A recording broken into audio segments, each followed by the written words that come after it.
Prior to beginning the activity, please be sure to review the faculty information and disclosure statements, as well as the learning objectives. After listening to the activity, complete the post-test by clicking the Earn Credit link in the episode description. Downloadable slides and resources are also available. The following presentation is copyrighted by Medscape. No use, broadcast, or recording of this presentation or any part thereof is permitted without the written authorization of Medscape.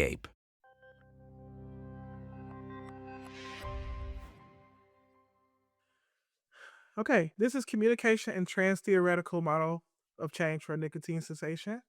My name is Gabrielle Davis. I'm a respiratory therapist and a mental health therapist. And I'm the owner of Equitable Counseling and Consulting, who serves Michigan and Idaho for mental health therapy, but also I provide coaching consulting services across the country.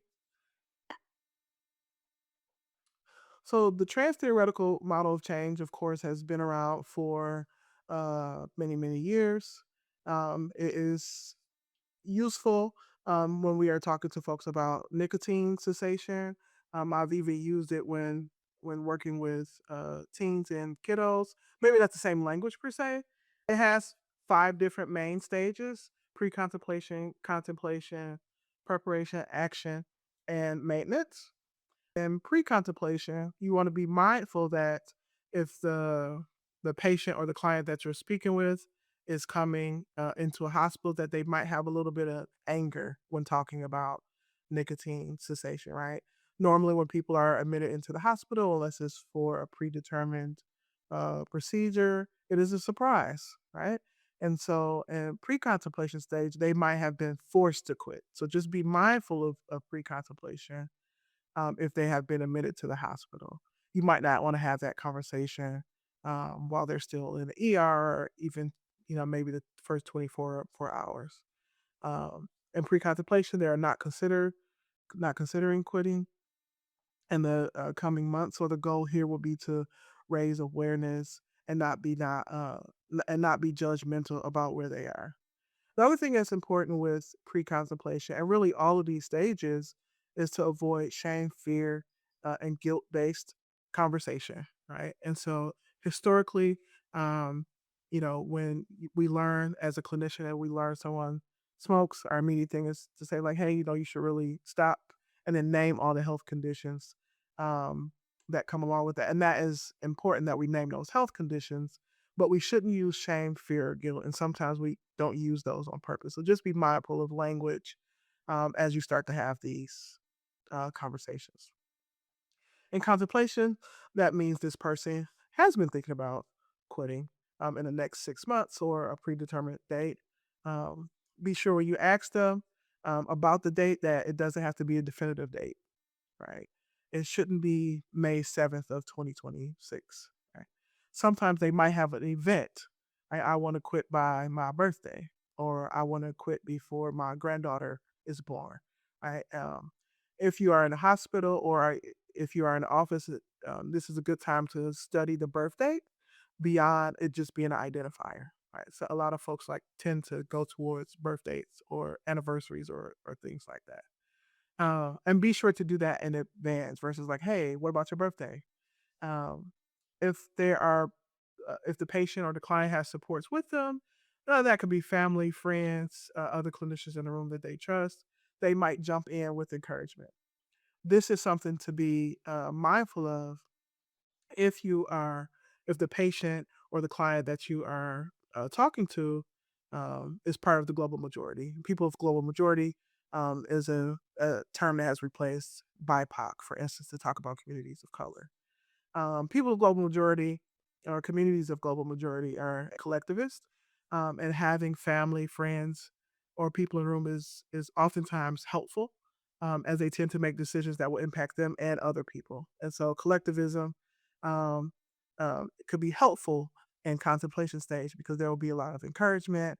A lot of times they will look to like, well, if you stop smoking, that might help your kids that are in the house. So it involves more than one people. So it's helpful to allow other people to join in. Of course, that's with consent, right? In contemplation, you go back and forth, talk about the pros and cons. um, any ambivalence involved in why they shouldn't quit. And this is the time to have those conversations. In preparation phase, you always want to be mindful of health inequities, right? And so, living situations, access to nicotine replacement therapy, access to counseling, even nicotine anonymous meetings, it could be a barrier. Access to those things could be a barrier. So it's important to know those things if there's any accessibility issues before offering ideas to prep, right? And so that could look like, hey, when you are discharged from the hospital, make sure you stop at the pharmacy and pick up these things. You can find them over the counter. Right? The inaccessibility issue could be they don't have a car, right? Or they don't have the money to find those things. With um, some health insurance plans cover nicotine replacement therapy if they have a prescription, right? And so all these things have to be done before we make these suggestions, especially if somebody is in preparation stage. Also, nicotine anonymous meetings are not in every city or state. And so, before suggesting a nicotine anonymous meetings, which can be incredibly powerful, make sure there's one, in the area. When talking about nicotine use, especially in the home, a question to ask would be: does anybody else smoke in the home, and are they going to do this with you? And so, keep that in context if you're supporting somebody who is in preparation stage. The other thing that's important, and this is also important during contemplation stage, is to ensure that we don't only focus on cigarette use. We have to bring in the language of other tobacco and nicotine based products. When we move to action stage, that means they've started, they're on their journey. You know, uh, talk about other things that are available, especially around triggers, right? Talk about withdrawal. These are also things that can be talked about in preparation and contemplation stage too, right? Allow them to lead in all conversations, but especially at action stage, so they can share what has been going on. And then that way you can come in as the clinician, whether you are a pharmacist, nurse, or a physician, with other ideas to add to that. This is a good time to reflect what they've been saying, offer encouragement, make sure you don't interrupt, right? Um, in action stage, I will also ask to see if they've written down anything, right? If they've taken a journal, if they have a note on their phone, if they've recorded anything. And I think the most important thing during the action stage, especially if you have a relationship with this person, is to provide recognition, to remind them that perfection is not something that is a need. It's always something that people seem to strive for, but it's not a requirement, right? And so that offers them time to give themselves grace if they make a mistake or have a relapse during this time. And then constantly reminding them of other things that could come up around triggers, withdrawals, and how to remove themselves from triggers whenever possible. I'm going to give an example of pre-contemplation. So Nicholas is a 43-year-old black man who works two physically demanding jobs. He smokes menthol cigarettes during his breaks, and sometimes it's the only time he gets to sit, breathe, and be alone. At his clinic visit for a required yearly physical, nicotine cessation is brought up quickly and repeatedly. The physician frames it as a lifestyle choice and says to Nicholas, you should really quit, right? So there's a lot of things in this story, that we could talk about. But the one thing I want to point out is what was missed. Nicholas lives with roommates, and they all smoke, right? Which makes it a little bit more difficult um, to quit if he wanted to, if everybody around you is smoking, right? And then the other thing that exists is the medical mistrust that exists due to historical and present day harms based on racism, right? And so there's a barrier up with this clinician and and Nicholas, and now it's not going to help to break that barrier down, saying you should quit, right, because that inserts judgment or shame, right. Also, a response like you should really quit, right, reduces the ability to gain rapport in a short amount of time. Most clinicians don't have as much time to have a conversation solely about nicotine cessation, right. We know that menthol cigarettes were targeted, um, were highly advertised and uh, Black and brown communities. So a lot of intentional marketing around menthol cigarettes. The other thing I want to bring up, just because we're talking about mental health or menthol cigarettes, is that menthol has been banned in some states and is attempting to be banned in other states. And there are lots of groups of people, including Black individuals, that are pretty excited about menthol being banned due to the impact it has had on Black communities. But at the same time, there is fear about menthol being banned because it might cause increased interactions with police. And so, just, when somebody is sharing these things or these things about a person, just keep all these things in mind as you are conversing with them, especially if they're in pre-contemplation stage. Right. For contemplation, Teresa is a 61-year-old Black lesbian who has smoked menthol cigarettes for most of her adult life. At a community health workshop, someone mentions Project Scum, which was the plan to aggressively market high nicotine cigarettes to socially unacceptable customers, including Black people, LGBTQ plus folks, folks with mental health conditions, unhoused people, and communities with lower socioeconomic status. Right? But we have to name those things. And so lots of time when people learn about Project Scum or just intentional marketing, it upsets them. And sometimes that helps them want to quit, right? In this case, the clinician's best bet is to thank them for sharing that with them, especially if they didn't know. And they should be in agreement that the marketing was harmful. That's a quick way to build rapport and a quick way to assist someone in believing that, hey, we're in this together and I believe in you, right? Also, while I'm in contemplation phase, you also share that, hey, you don't have to make a decision today, but remind them that help is available when they are ready, right? Um, because this person has shared so much with the clinician um, in this story, they have to keep in mind like culture and history when they come back to the table to talk about preparation when they're ready. Here is where motivational interviewing, which we'll talk about in a little bit, will be super helpful. In preparation stage, Jasmine is a 17-year-old Latina high school student who started vaping during the pandemic. She wants to quit before graduation, especially since she's been feeling short of breath during dance practice. Right. It's important to know, besides this person being a Latina, she's also a young person and a student.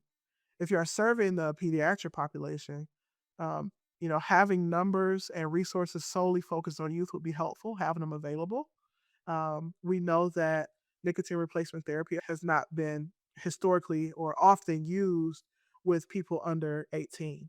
And so having those app, web, and text-based services available or counseling options or therapy options or anything non-invasive is helpful to know. The other thing is any education that you can provide about nicotine addiction uh, would be helpful to a young person because they go share it, right? And so now you have somebody that's preparing to quit that might share it with others.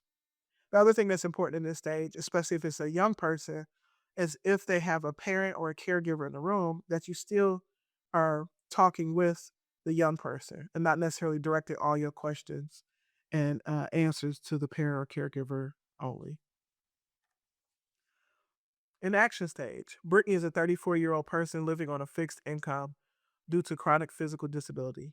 They recently decided to quit smoking after repeated respiratory infections made daily activities harder.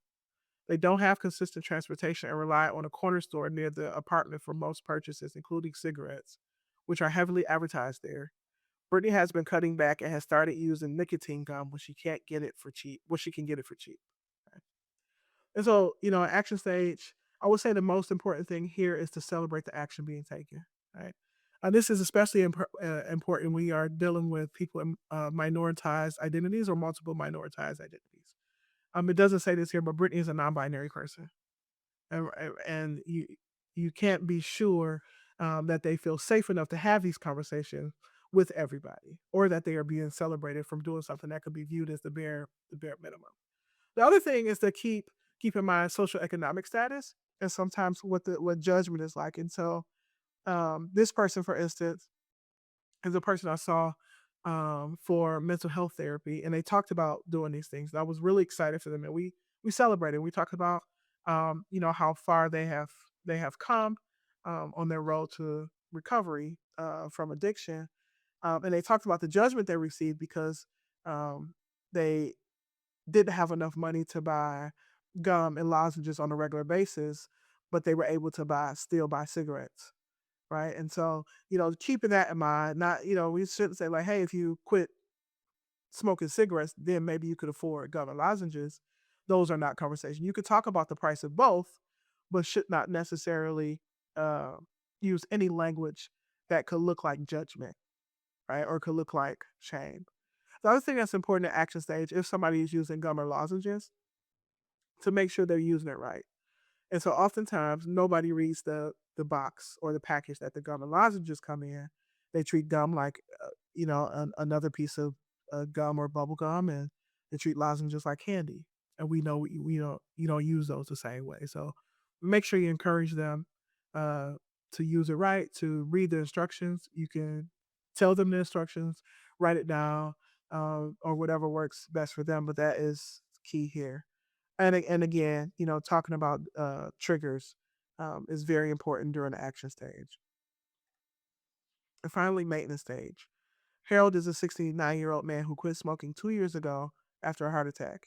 He's proud of himself, but he rarely says it out loud. Most days, staying quit feels quiet and invisible, especially now that he's dealing with chronic pain, grief after losing his wife, and rising medication costs on a fixed income.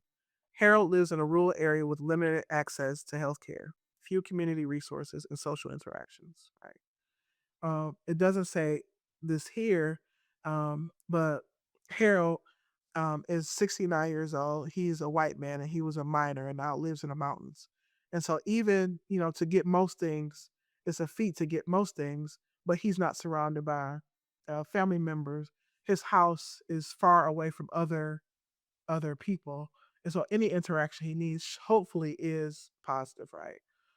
In maintenance phase, I would encourage Harold to connect with, and I did encourage Harold to connect with a Nicotine Anonymous group that was actually, one was pretty local to his area, but also had a web base too. They met on Zoom and he had access to Wi Fi. The other thing to be mindful of is that although the chart says former smoker, you should still ask about how he's doing. And this becomes a time where you can provide recognition, right? So even if the chart says former smoker, or used to, please ask about it, because that's something that this person, Harold, in this case, is proud of, and he wants it to be brought up. To be frank, having some encouragement or some positive feedback from anybody is helpful for multiple reasons. So regarding pharmacists, and so this is important. I had the opportunity to work with pharmacists at my last in hospital role. They talked about the lines um, of people standing in line and how little time they had, right? So if time is limited, it's imperative that the pharmacists are able to read body language. That body language might help provide clues of understanding to what they're saying. I will stop and ask often about clarifications or if there are any questions. Here, you want to only offer services that are actually available. Maybe you can have a list of resources to somewhere local or web based or phone based that you can provide to the patient or client, right? Um, Here, in this pharmacist scenario, it's important that you avoid only using the language of smoking or cigarettes, right? And even with, when people use vaping or uh, they use other words as well. And so one of the words I use is like, how long have you been using nicotine? I used to say, do you jewel, for instance? And somebody might say no, but I ask them if they vape and they say yes, right? So you have to be mindful of if you ask somebody if they smoke, a lot of times they will default to cigarettes, and the answer could be no, but they could be using hookah or could be using this. So try to be open around the language that you use here. Right? Also about NRT, again, it's important that you talk to folks about how to use it with a patch, about the importance of changing where the spot is every time it's changed, the importance of dosage, and what can happen if you use it wrong. Again, a lot of folks don't read those labels about interactions, about uh, uh, outcomes, or about dosage and how to chew when it comes to gum and lozenges, right? So just I would keep those in mind as you are having short, brief conversations with patients or clients. And another clinician scenario, this could be used with a nurse or a physician. Again, similar to pharmacists, make sure you go beyond the terms of tobacco or smoking or cigarettes. Here, you want to avoid using fear, guilt, and shame tactics as well. Um, for pre contemplation, you want to provide short, brief education pieces. Any pamphlets or brochures you have might help. Only offer pamphlets and brochures if you are sure that their literacy levels allow them to use them. This is another barrier that comes into play. I've had somebody come to me like, hey, it gave me all of these pamphlets, but I can't read in English. Right. And so this person, English was not their first language. They could speak English, but they couldn't read all of the things that they were handed. Right. So these are some of the things you should know uh, in advance. Again, when talking about technique, using the gum and lozenges, make sure they know how to use it right. Um, if you refer them to a quit line, especially you want to make sure that all the quit lines are still up, right? And so there has been a time where I have referred someone to use a quit line, and the one I referred to them was solely state based, and it had been down for 2 months, right? And so now I go and for the states that I serve, I call every month to make sure that it's still up because sometimes changes in funding takes away a resource, but doesn't necessarily inform providers, right? Check-ins does not necessarily have to be from you. And the last thing you want to do, especially as a physician or nurse, is talk about relapse, but talk about it without judgment. Right? Motivational interviewing um, is a great resource and can be helpful when using a trans theoretical model of change or when assisting anybody in nicotine cessation. ORS stands for open-ended questions, affirmation, reflections, and summaries. This is not something you need to announce when you use it. You just go forward with using it. A lot of clinicians actually already use this, and maybe they just don't know, right? And so, an example of open-ended questions, this invites you to tell a story and explore. And so, you would ask something like, "What makes you think about quitting now?" Right? Versus, "Are you ready to quit?" Because that's a yes or no. Another example is, "Tell me about a time you tried cutting down." Right? And so, this allows a person to build rapport with the person they're supporting and quitting, but it also allows the person that wants to quit opportunity to share their story. Affirmations acknowledges strengths and effort. And so, as they're speaking to you, not necessarily interrupting, but when there's a pause saying like, hey, you handled that craving so well, right? Or it's good that you tried to cut back last week. This is especially if they're having some negative thoughts about like I relapsed and I did have a puff 2 weeks ago. Right. Reflections, it mirrors and deepens what the patient says. It lets them know that you hear them, um, and it reflects feelings and it can encourage motivation, right? And so one of the things that you hear often when somebody is attempting to quit is that they're worried about gaining weight. And so reflection will say it's like you want to quit, but you worry about gaining weight. I gives them an opportunity to say like, yes, that's what it is, and then you could talk about weight gain, right? Summaries, it ties everything together. Again, it reinforces that I listened to you and I heard what you said. And so an example is so you want better health for your kids. You tried gum before and you're worried about sleep. Here's how we could proceed. It's important that you don't bring up people's kids unless they do, because that also could be viewed as a form of shame. In summaries, you want to use the information that they've given you to create a perceived outcome. And you can use things like DERM, which is desire, ability, reason, and need, and other commitment language like CATS, which is commitment, activation, and taking steps. There's lots of literature out about this. This is something that you could also carry in your lab coat or scrub pocket. When I first started specializing in nicotine cessation, I often carried things in my pocket. I often pulled out apps to use and shared it with the patient so they can have those resources too. The last thing I would say, the most important thing, is to have consent before you tell them to do anything, right? Make sure they are in a space where they want to receive it. And you have to be okay with hearing no or feeling rejection. If you are, and this might be hard for a pharmacist, but if you are a clinician, if you are in a room with a patient, this is something you should also do while sitting down with the patient versus you standing and the patient or the client sitting. This could work with a nurse or a physician. Uh, uh, During vitals, the physician asks, "What do you think about your smoking these days?" Right, and so this can, prompt the patient to say, "Well, it's been going good. I feel like I could do better," versus them saying yes or no. Right, versus having to close-ended question. Um, an example for reflecting and affirm: the patient says, "I know it's bad, but I'm stressed," while the physician says, "You're worried about your health and also using cigarettes to cope. That's a tough balance." And so that acknowledges that they also agree, like, "Hey, that's tough." A shorter version of that, you could be like, "Man, that's tough." Right? The relationship with the patient could change, culture could change, age could change, um, how you respond. It doesn't have to be these boxed in remarks. You could include your personality, and that's encouraged too, especially if you have known the patient or the client longer than this visit.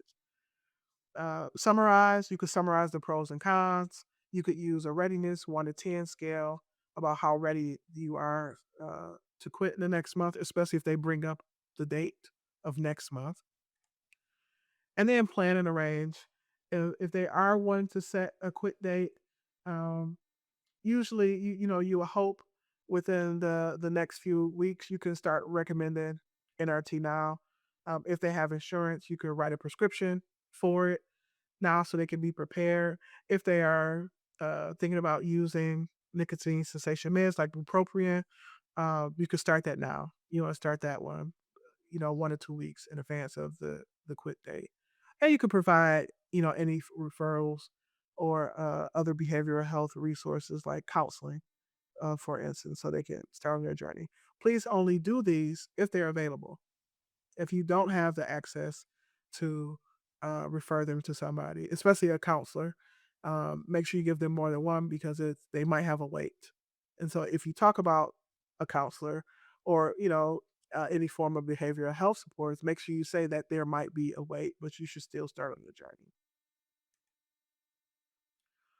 And for a pharmacist scenario, and this is a question at pickup, have you thought about quitting or cutting down since your last refill? And this is to assess readiness and to also build rapport and have an open dialogue. So that's an example for open-ended questions. For affirmations and reflections, if they tried a patch before, you say like, "Hey, you gave NRT a try. That shows good commitment." And then talk about some of the barriers that they have already shared. That could be, "It sounds like you found the patch helpful, but you had trouble with sleep." And then you could discuss that as well. Provide information with permission. May I share a few options that could help make quitting easier? And this is again where you could talk about how to use NRT correctly. Talk about changing a patch where it goes in your body. You could talk about the addition of a gum or a lozenge along with a patch if that didn't already exist before, and providing reminders about how to use gum and lozenges and any side effects that comes along with that. And then for follow-up, the pharmacist could follow up at next refill or, leave a note so that whoever is there when they come to pick up, they could follow up with this person. Again, here's where you don't want to offer things that you can't provide. Like, "Hey, I'll text you in a week and see how that goes." If that's not something that the pharmacy provides, you shouldn't provide that on a personal level either, unless it's a part of your job. The last thing you want to do is offer something that's not accessible. And the last thing we'll go through is the 5 A's for nicotine cessation. And it is a evidence-based framework, and that increases the rates of quit attempts, and it supports with behavioral health and pharmacological treatments. Right. So ASK, it systemically identifies and document tobacco use at every visit. Again, be mindful uh, about the way you use the word tobacco. You might want to use other words that folks might be more in tune with. Sometimes, also people associate tobacco with cigarettes only, and we know that there's hookah, Zen, vaping, all other forms of nicotine-based products. So just be mindful in the axe phase that you use more nicotine-based products and not just cigarettes or tobacco. Advise you want to link to the health status only if they bring it up because you want to avoid shame, guilt, and fear, right? Assess, this is where you can determine their readiness or willingness to make a quantitative now. Here you can use a readiness scale, um, but be sure to affirm them wherever they are in their readiness. So even if they're not sure, you're like, it's okay, how about a different date, right? Assist for those willing, provide behavioral health and pharmacotherapy, or provide referrals or phone numbers to free quit lines. And I did mention this before, but each state usually has money put to the side to provide free NRT. So make sure you're having, all those resources available at the ready if you're going to do 5As. And then arrange, and this is where you offer a follow-up contact. If it's not you, again, make sure that the numbers you offer are correct. um, any documentation, make sure all of that's appropriate for the client. um, and again, don't suggest anything that's not doable. Be mindful again of inequities that come along with having a ride, having money, and access to the resources that you do suggest. And here's a brief pharmacist scenario. You can ask that at medication pickup: do you use tobacco or vaping products? Right. Um, for advise and assess, you could do something a little bit more tailored. Stopping will help your medication work better and lower your surgical risks. Only bring this up if they tell you like, hey, I'm coming here because I have to take this for a surgery. You don't necessarily want to bring it up because it could be viewed as shame. For assist, you could instruct the proper way to use NRT. You can talk about technique. You could talk about uh, proper ways to use gum and lozenges. And for the arrange phase, the pharmacist could again follow up at next visit. For the clinician's scenario, you could during intake, you can ask where they are as far as readiness to quit for ask and assess. For advise and assist, you could provide personalized advice. If you have some anecdotal advice from a patient or from yourself, this is a good time to encourage that in the space as well. In that, you bring in humanism into the space too. Thank you for participating in this activity. You can find useful tools and resources on the right side of this page.